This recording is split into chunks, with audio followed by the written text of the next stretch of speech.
I'm Leigh Brown. This is Crazy Shit in Real Estate. Today, I've got some North Carolina people with me. So, yes, a little bit of privilege to my home state here.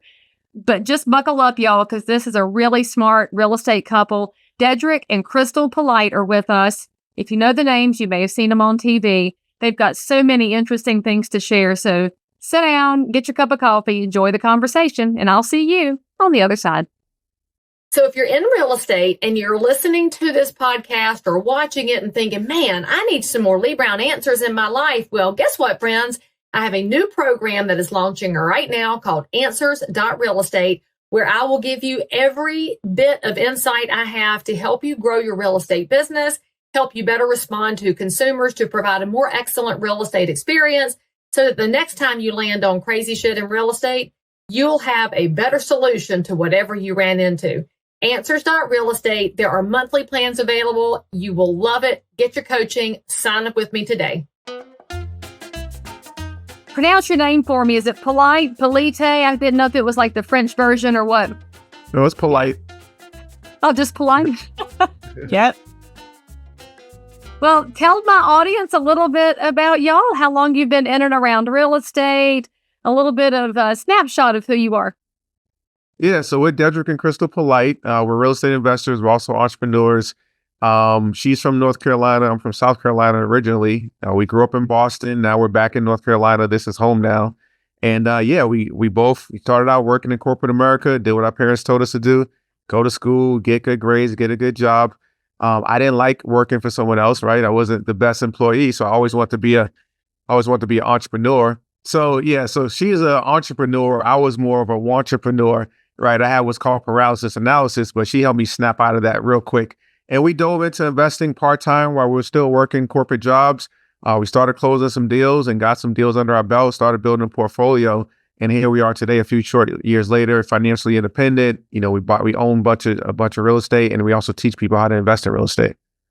Okay, so I'm totally going to be remiss if I don't ask, Krystal, what kind of businesses have you started? I love people who are willing to go try things. Did they all succeed? Did you have some failures along the way? Give us a little bit of that. A little bit of both, right? So for me, I started my first business at 18 as a club promoter, right? And I was my senior year in high school, and me and my best friend started a club promotion business. And from there, I went on into college, and I wrote, produced, and directed my own stage play and took that on tour.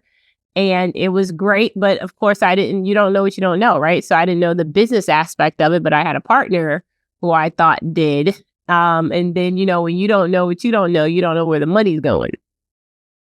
So from there, it was always about a business for me. So I had a nonprofit where I was working with kids.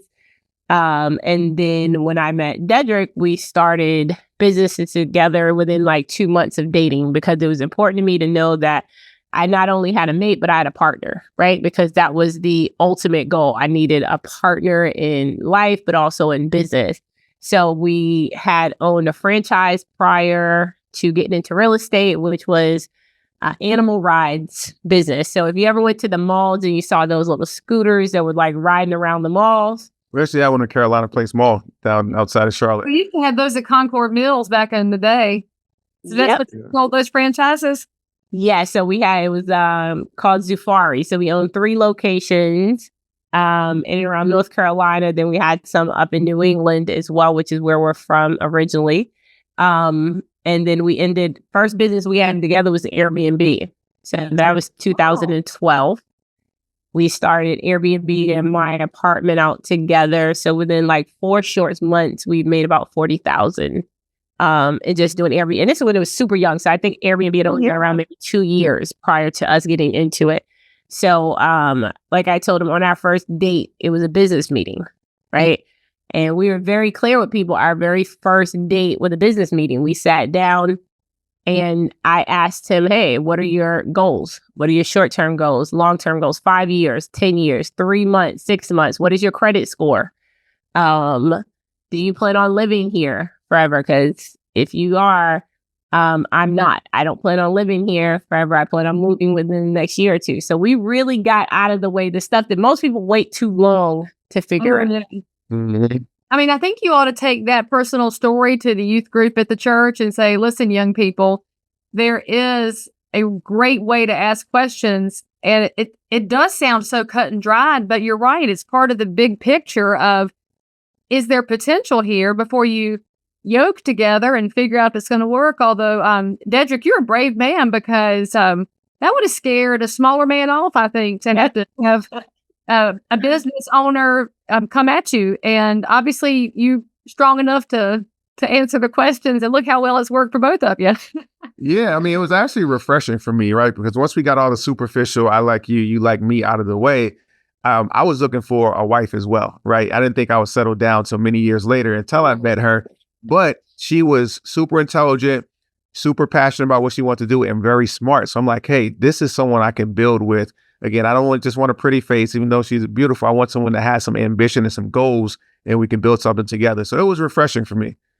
I love that. All right, so let's talk about getting into Airbnb way before I think people even knew it was an option. And of course, now you fast forward a dozen years, that's the only way some people travel. And everybody's tried to get into it. So of course, now we have a glut in certain marketplaces, not everywhere. And it's just caused a ruckus with homeowners associations. Municipalities have operated on some pretty one-sided information when it comes to how short-term rentals operate. So first of all, what encouraged you to take a risk on the share economy when it was new? And what's the hardest lesson you've learned in doing that? Yes, I was working a job for a startup in Cambridge, Massachusetts, and I got laid off. I got fired. And I was all devastated, all depressed, moping around the house. We had just started dating. And she saw me in my sad state, and she was like, dude, what are you doing? Like, I had never been fired before. She was like, dust yourself off. Listen, you didn't lose a job. The job lost you. Now you can focus on what you're really passionate about. So after wallowing in my misery for a few weeks, and she gave me a kick in the pants I needed, she was like, look, ride your motorcycle, clear your head, and like focus on what you're really passionate about. So I was like, you know what? There is this thing called Airbnb that one of my coworkers told me about. Every time he goes out of town, he rents out his place and it pays for his weekend trip. So maybe we can do that, because you're always at my place and your apartment's always sitting vacant. Maybe we can rent out your apartment. And, you want to say what your response was and what happened? So when he told me that, I was like, okay. He was like, oh, well, your brother lives there. I said, well, he did. Give me a second. I got on my phone and I called my brother and I said, hey, you're going to have to be out in 2 weeks. He wasn't paying any rent. He was just crashing. He was like, oh, okay. So I guess we're doing that. I said, yeah. So what's next? What do we need to do? And I was trying to show him and also educate him that I'm willing to take a gamble on you. You got to be able to gamble on yourself as well. And I'm willing to believe in you. I need you to believe in yourself just as much.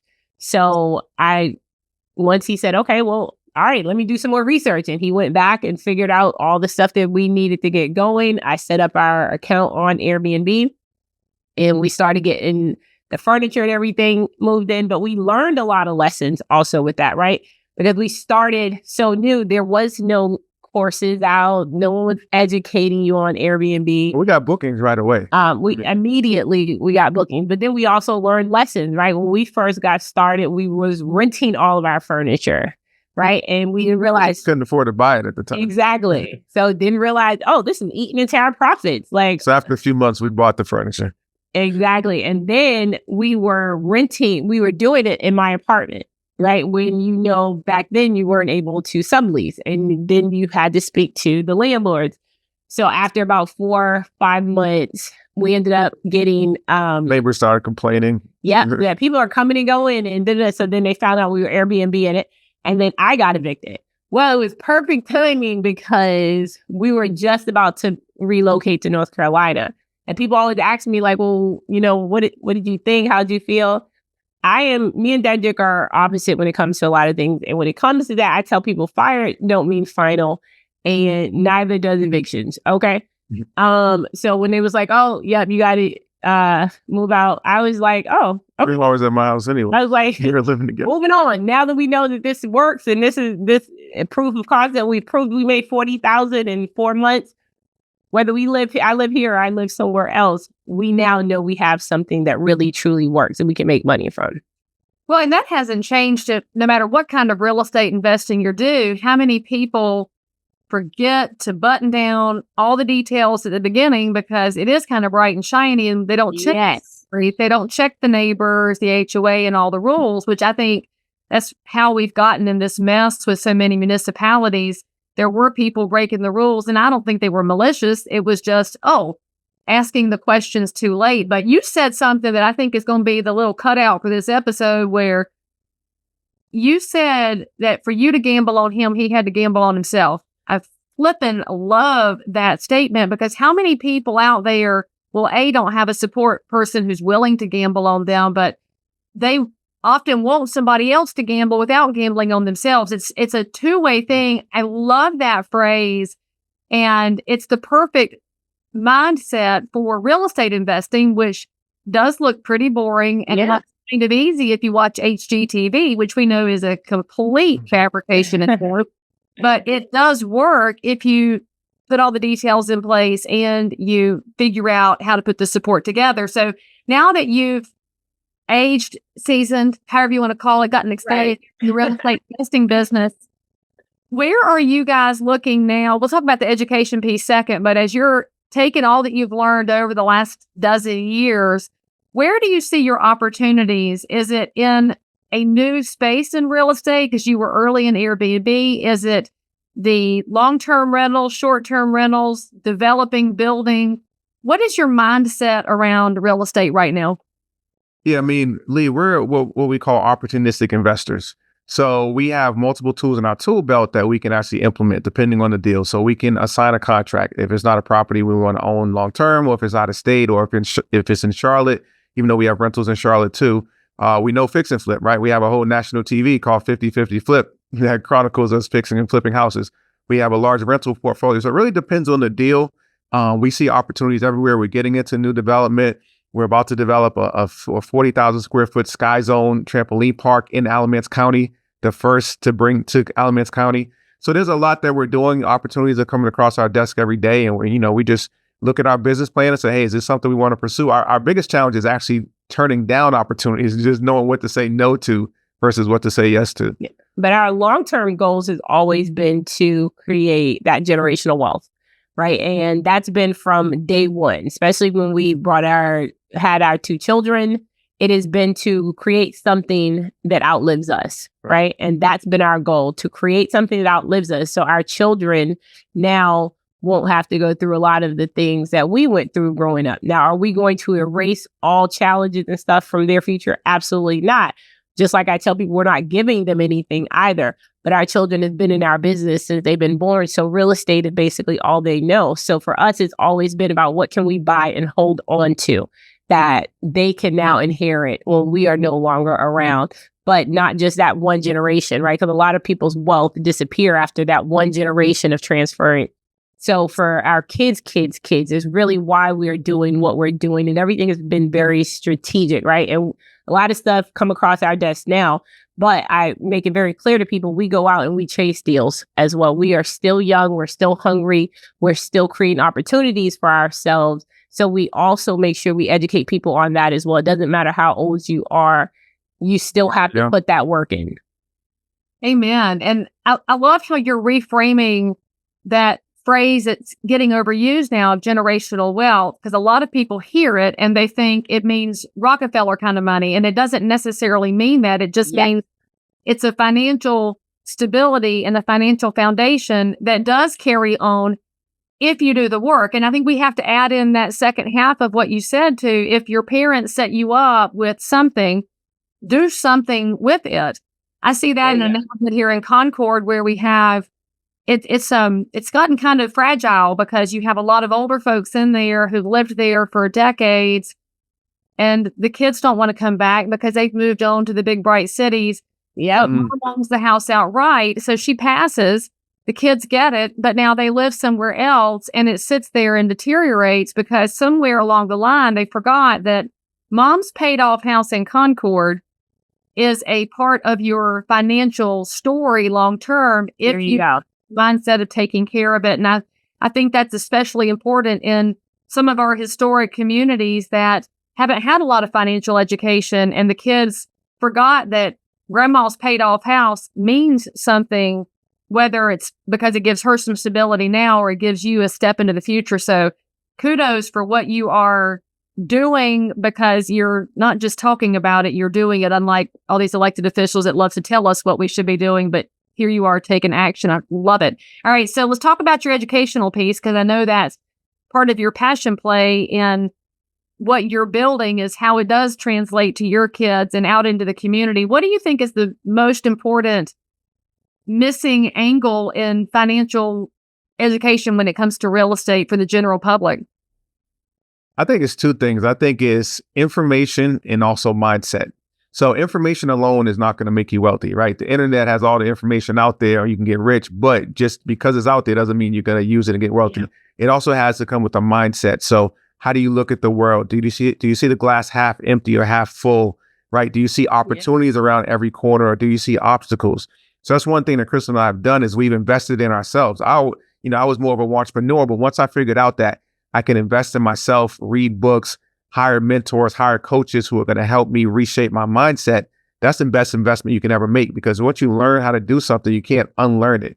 And when you learn a skill like real estate investing and how to create money out of thin air, which we've learned, we're the type of people, we're go-givers. So we can't help but share with other people. We're like, look, did you know you can get a house under contract and assign that contract to someone else before you close and make $10,000, $20,000, $30,000 and use that as for another investment, right? I didn't know that until I knew it, until I actually did it. So we're very passionate just about sharing. It's not about how many doors we own. It's about how many doors we can open for other people. Ooh, now there's another phrase. I'm going to have a hard time picking a title for the episode. That's fantastic. Now, you said you read some books, Dedric. So tell our audience a foundational book that helped with your mindset. Yeah, I'll give you two books. So one is How to Win Friends and Influence People. That's a bestseller by Dale Carnegie, How to Win Friends and Influence People. I read that 25 years ago, and I still read it every couple years now. That's going to help you with sales skills, building rapport, building relationships, how to win friends and influence people. And then if you're in the real estate, I would say read Never Split the Difference. Never Split the Difference is by Chris Voss. Sheila, you know that one too. Former FBI negotiator. And the negotiation tactics and strategies you'll learn from that book has literally made us millions from the different tips and tricks I've learned from those two books. All right, Krystal, you're up next. What books have impacted your business, your mindset, your life? I'm her book. So I read it, and then she's just like, all right, babe, give me the cliff notes. The one that really kind of changed my mindset, that it took me forever to read because I didn't want to read it. And it wasn't until he was like, babe, you really got to read this book. And I'm like, dude, just tell me about it. And I do audiobooks. I do the Audible where I can listen to it. And I was like, dude, and then he was telling me since we met from day one. And I'm like, dude, I'm not reading this book. Because I wasn't into real estate. I was into entrepreneurship, buying businesses, creating businesses. And when he was like, yo, I read this book when I was like 18, 19, 20, something like that. And it was Rich Dad, Poor Dad. So our kids, I end up having read. We bought books for them as well. And when I finally did crack it open, I was like, oh, okay, I see why you've been saying, babe, just read it. It's going to change your mindset in regards to it. Because Dedric and I look at finances differently, right? Neither one of us, he's very thrifty. I'll say good word, thrifty. Whereas I'm not a spender, but I'm a giver. Yeah. So I am a true philanthropist at heart. So, and my husband tells people if she could give it all away, she would. And I really would. So he kind of reminds me, hey, babe, we can't trade places with them. And in doing so, we don't benefit them. We can't help them as much. So I have to remember that. So reading that book changed my mindset, getting into real estate and really understanding the concepts of money and savings and things of that nature. So I definitely say that was great starting out. And so, which is why we have our kids read that book.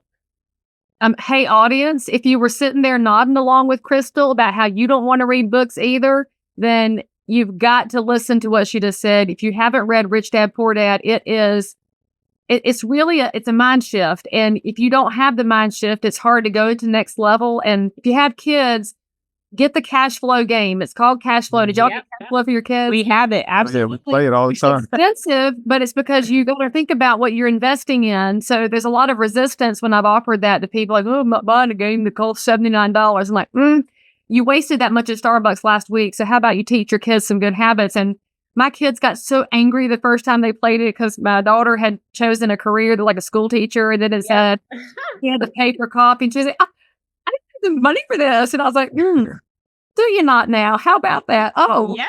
what craziness. So yeah, recommend those games. And thank you Absolutely. for the vulnerability and admitting that you didn't want to read the book, because how many successful people say they're doing things because they know they're supposed to say it and they never tell you how hard it was to get there. So I appreciate that in you.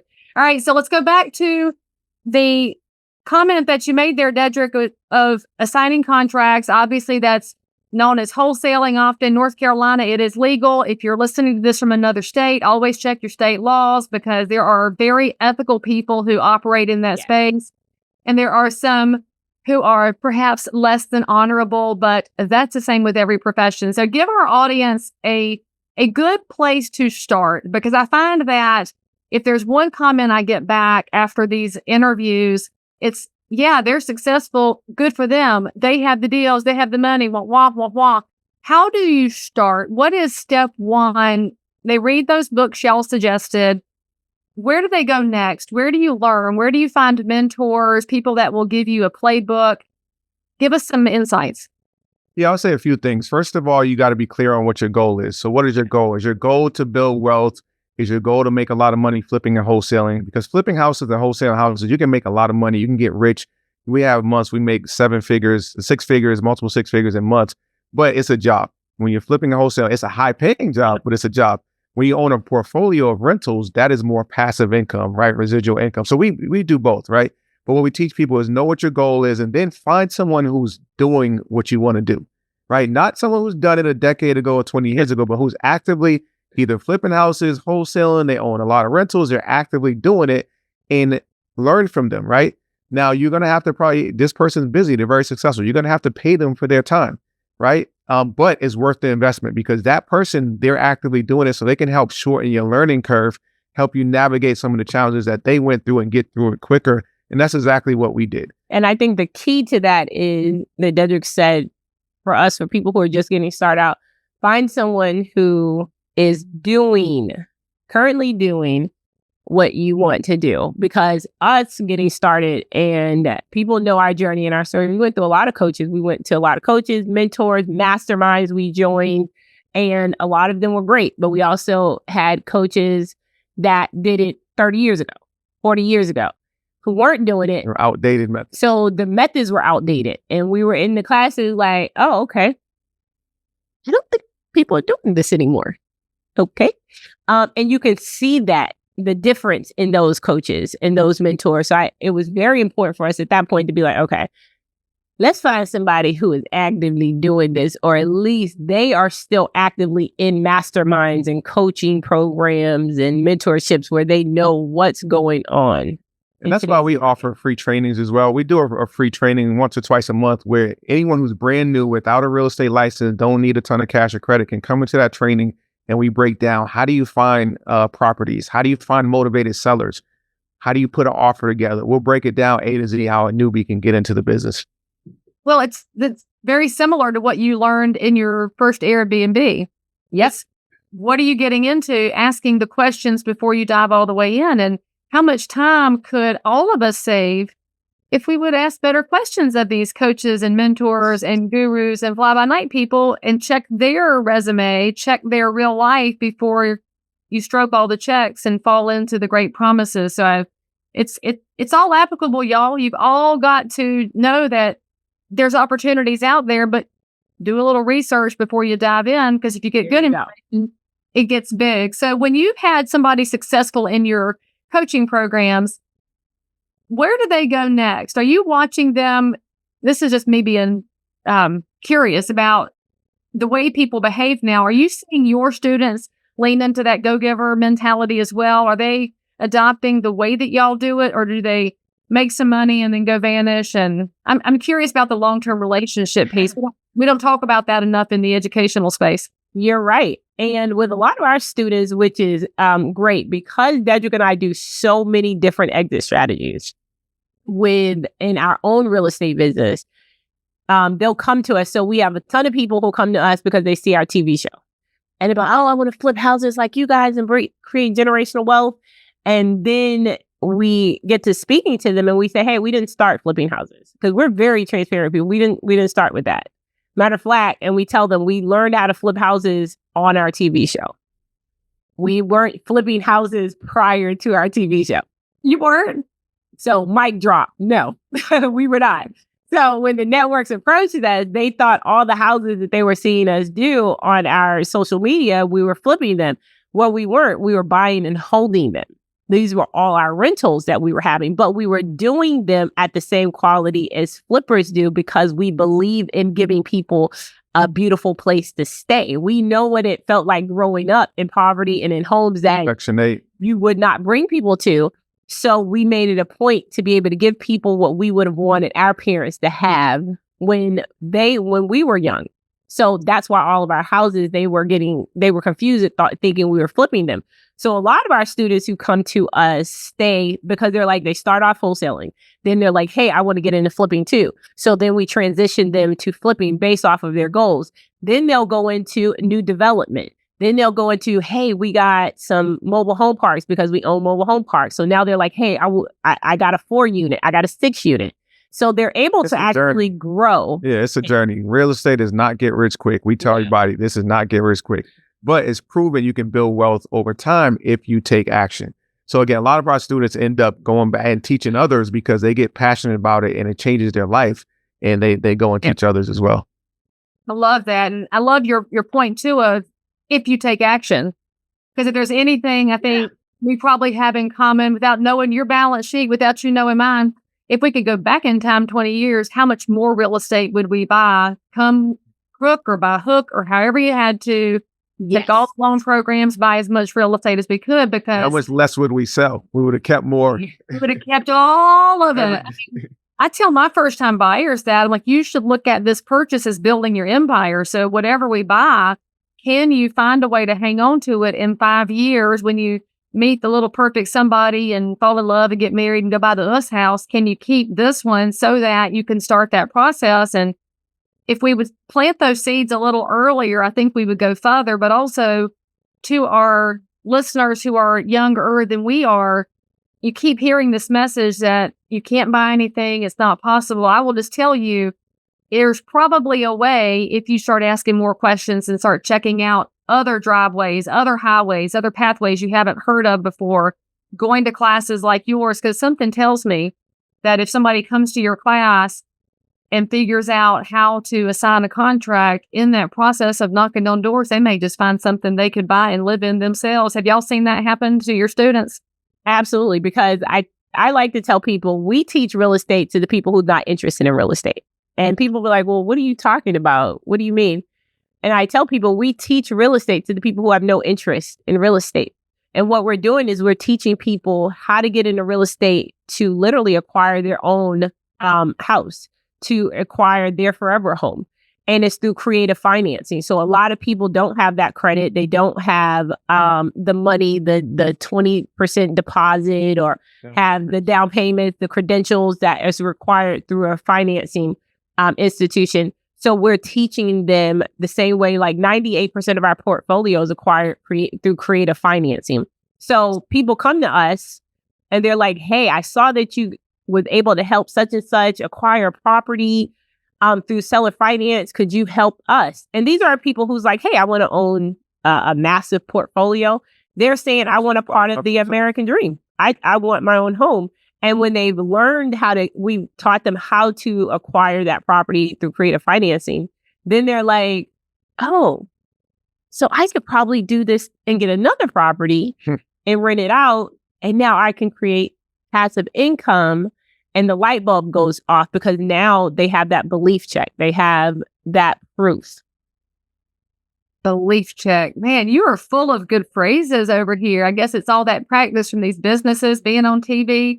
How many different clips I can take out of this? All right. So before we let you off the show, of course, my audience likes to know Oh my gosh, what have you seen? What is the craziest thing that you've seen or encountered in your real estate lives that you still can't believe you overcame it, saw it? It could be heartfelt or horrifying. What have you seen? I was waiting for this one too. Crazy-ish in real estate. I would say one of my craziest is I went to walk a property, and the seller met me outside the house. And she's like, all right, you're going to go in, you're going to do the walkthrough. I'm like, okay, great. Anything I need to know? She's like, no, it needs a lot of work. She's like, it is a lot of stuff in there. My uncle who passed away and I inherited, he was a hoarder. So like, okay, I've been to a lot of hoarder houses before buying off-market real estate deals. So I go and walk through the property. And, as I'm walking through, I'm like feeling, little mosquitoes and spider webs. And, I'm not thinking anything of it. So I get out of the house and I go and talk to her. And she's still sitting in her car.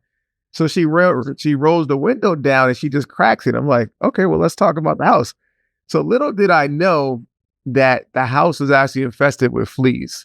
Ew. So she did not tell me. I had fleas all over me, right? I'm itching. I had to go to Walgreens to get it was crazy. When I got to the house, I told Krystal, she was like, don't come to the house. Don't come in. Take all your clothes off in the garage. It was a mess. We ended up still getting the deal wholesale and making 10 grand, but it was not worth that 10 grand with that flea situation. So that was the craziest thing I had to go through in real estate. And how ugly of her to get in her car and not even roll the window down. You could have told me. She knew. And she did not tell me. I was so upset.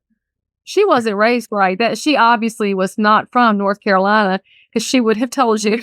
Right. Common courtesy. Said, hey, we would have still bought the property because we buy them sight unseen. I won't even But put some bug spray on before you walk in. Right. Some deed or something. Yeah, because he definitely couldn't come in the house. I was like, oh, no. We're not doing it. And bag them clothes up and throw them away. Thank you. Yes.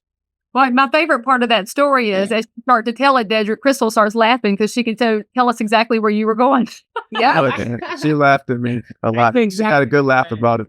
I think my craziest is really one of the houses that we did for, I think, our season 1. It was called the Dog House. And the person who lived there had, how many dogs was it? She had 2 or 3 pit bulls. 2 or 3 pit bulls that never went outside because she was confined to the house as well. And so no one ever went outside. So when we ever went outside. And when you purchase the house, when we purchased it, I literally walked to the door. The smell met us at the door. So I said, oh, okay, I'm out. I did not walk in. I walked to the front. Once it opened, I was like, oh no. Okay. Yeah, we good. Don't worry. That's like, no, just come right here. I'm okay. If you want to buy it, go ahead and buy it. But I didn't walk into it again until we started filming, the day of filming. And when we pulled up, I was like dreading it, like, oh God, what are we about to go into? But when we pulled up and saw the entire crew coming out with gas mask on. That's how bad the smell was. That's how bad. The entire crew had on these huge respirators, and they came out, and I was like, "So where is ours?" It was like, "Well, y'all can't have that on while filming." Yeah, we can. I was like, "What?" And the smell. That's how. And the windows, everything had been open. It would. When I tell you, you could smell it a block away. That's how the smell turned your stomach. That was like literally one of my worst experiences because we had to walk through that house on film, go back, do it again. For a couple hours filming. Hours in that house. And every time they said cut, everybody darted out the door, literally. So did you call animal control? Because those dogs were obviously in terrible living conditions. I mean, I know the human was too, but the dogs don't have any control over that. What do you do in that scenario? Well, for us, we didn't know prior to us buying it. The owner had told us, the neighborhood was a beautiful neighborhood. And the owner was an absentee owner, didn't live near. And she was like, hey, I really got to get rid of this house. She knew she couldn't put it on the market. And she was referred to us. And so she told us the backstory before we walked in. You see how she took care of us, and she was like, told Dedric, "I'm telling you now, it was a mess." And told it's a bad smell. Didn't tell me about the fleas. Exactly. That's right. The flea lady could learn from Pitbull lady, who at least told. Correct. Thank you. And I got to point one thing out that you just let slip into that conversation. There is so much negative talk in the world about wholesaling, about off-market deals. Y'all, there are some houses that you cannot send a regular old realtor to put it on the market and put it in the system and sell it, because these are really challenging scenarios where you may have some mental health crisis going on with the people who live there. You may have animal crisis, biological hazards. The good thing about a wholesaler assignable market is that there is a way out for the person who's got that house. And I think we shouldn't overlook that. Mm-hmm. This is a necessary need in the market, provided it's handled with honor and integrity, which is obviously the reason y'all are so successful in your businesses. So I can't thank you enough for, well, let me just kind of ask you lots of random questions that you didn't expect coming on the show. So thanks for coming to hang out with me for a little bit. You're welcome anytime. Thank you for having us. Yeah, we appreciate you having us on anytime. All right. So if my listeners and viewers want to follow up with y'all and find out more about your classes, your business, your TV programs, or everything that y'all are doing, what's the best way for them to follow up with you? Yeah, so the TV show is called 50/50 Flip. So all they have to do is go to Hulu, Amazon Prime, any streaming service, go on 50/50 Flip. It's also on A&E. And then follow us, Be Polite Properties. So anything Be Polite Properties, BE Polite, on Instagram, Facebook, YouTube, Be Polite Properties. And we post links on all of our classes and stuff. So we'd love to connect with your listeners. And remember, to be polite means telling people when there's fleas in the house. That's the rule number one. Exactly. Our motto is cost nothing to be polite. And we could all accept that, especially in a crazy election year. That might be a good life lesson. Krystal and Dedric, thank you so much for coming on the show. Y'all say something nice about them in the comments. Ask them a question. Make sure that you go to the show notes for this episode, where we'll have all of their links so you can follow along and hopefully start your own educational journey. Thanks again, guys. I really appreciate you. You're welcome. Thank you. All right, we'll see you next time, friends. Hit the bell and come back. By the way, friends, don't miss my brand new coaching program at answers.realestate, where you can have access to Leigh Brown, submit your questions, have them answered, meet like-minded professionals, have an entire library to help you build your business no matter what happens in the market. Get signed up today. I promise you'll be glad you did. So if you found value in this episode, please like and subscribe to this channel, turn on the bell, and catch another amazing episode by clicking above. Crazy Shit in Real Estate is also available in all of your normal podcast apps. So if that's where you like to hang out, go find me, click subscribe, and most importantly, leave me a review that says you think I'm awesome, my guests are awesome, or this content is just exactly what you were looking for. And then, by the way, if there's something you need, you want to learn about something, you can comment below anytime. You can also send me a direct message if you need to remain anonymous. No judgment. But anyway, I'll only judge if you forget to subscribe and click. I'll see you next time.